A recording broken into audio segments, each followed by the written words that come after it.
So my first thing I'm going to do is put the bobbin in. I'm going to lift up the presser foot under here, making sure my machine is turned off at the mains first. The presser foot is now up, and I'm going to remove the bobbin holder cover. Okay. I'm now going to take the bobbin and the thread and follow the thread in guide which is on the bobbin cover, in case I forget, which I probably would do knowing me, looking like that. So I'm going to follow the direction it shows, place the bobbin in the actual bobbin holder, I guess, and take the bobbin thread and place it in the groove that's there. There's a gap on the metal feed bars, pulling it round to there and right round to the back piece here, and I'll lie it over the back of the machine like so.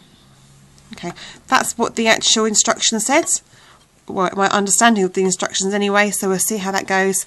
And I'm now going to replace the bobbin cover like so. Okay, step 1. Step 2 for me is now the threading, so we'll see how that one works out. So I still have my cotton on the top from where I wound the bobbin originally on my third disastrous attempt, and what I'm going to do first is use the threader guide at the back here. There's an arrow you can see indicating where the thread should go. Okay, you're supposed to do this with 2 hands. I'm doing it with 1 because I'm holding my camera in my other hand. So you can see it's gone around there. I'm going to follow the directions of the arrows on the machine. So number 1 to there, 2, following to the bottom, and up again to this bar up here. And I'm not sure if you can see on the camera, there's actually a hook that comes out inside the actual metal thing, hook I guess it's called. I'm now pulling the actual cotton through it. As you can see, it's now at the front section of that bar. The cotton is now going back down again, the threading guide past number 4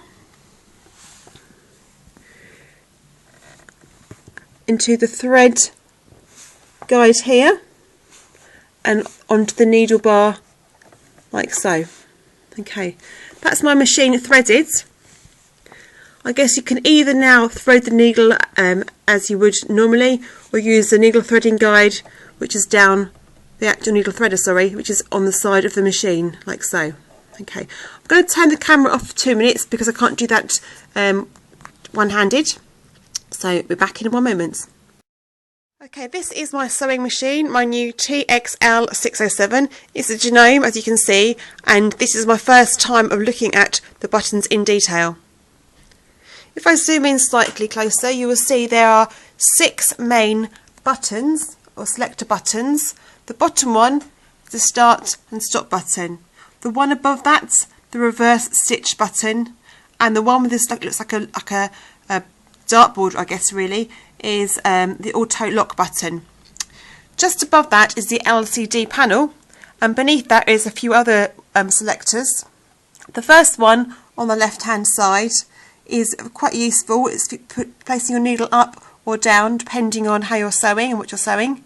The one next to that is a thread cutter button, this is there, and then there is a twin needle button, which is quite useful if you want to reduce the pattern size. So if you're doing a twin needle design, then it doesn't fit all in. To the right hand side of that is a speed control slider, the left side being the slow speed and the 3 little arrows being the fastest on the right hand side.